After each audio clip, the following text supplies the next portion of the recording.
clash inattendu. Édouard Philippe s'en prend à Jean Castex et ses mesures pas justifiées. Édouard Philippe critique l'annonce de Jean Castex dans une vidéo.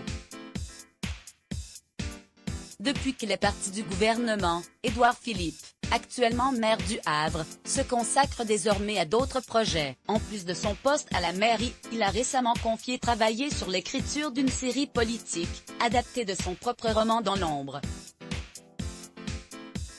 Publié en 2011 aux éditions J.C. Lattès, l'ouvrage coécrit avec l'ancien conseiller d'Alain Juppé, Gilles Boyer suit un conseiller politique embarqué dans une campagne présidentielle auprès d'un candidat soupçonné de fraude électorale. Même loin de Paris, Édouard Philippe garde tout de même un œil attentif sur tout ce qui se passe entre Emmanuel Macron et ses ministres.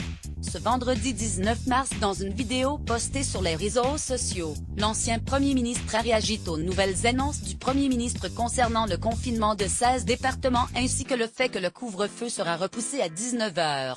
Cet ajustement d'horaire est lié à l'arrivée prochaine de l'heure d'été, s'appliquera à compter de samedi prochain et concernera tous les départements en France, avait-il déclaré.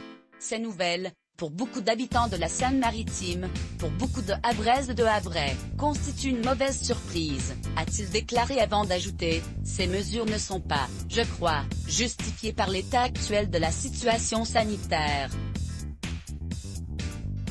Au Havre, aujourd'hui le vendredi 19 mars, le taux d'incidence du Covid-19 est de 188 cas pour 100 000 habitants, c'est-à-dire moins que la limite des 250 cas qui constitue le seuil d'alerte maximale.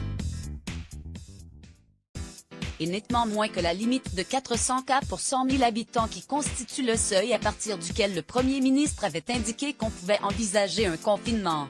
Dans une vidéo de 7 minutes partagée sur YouTube, Édouard Philippe ajoute « L'épidémie au Havre, après avoir stagné et avoir été à un niveau faible, est en train de repartir vite. Encore une fois, j'ai parfaitement conscience de la lourdeur de ces décisions notamment pour les commerçants qui vont devoir fermer leurs portes à partir de minuit. » La rédac.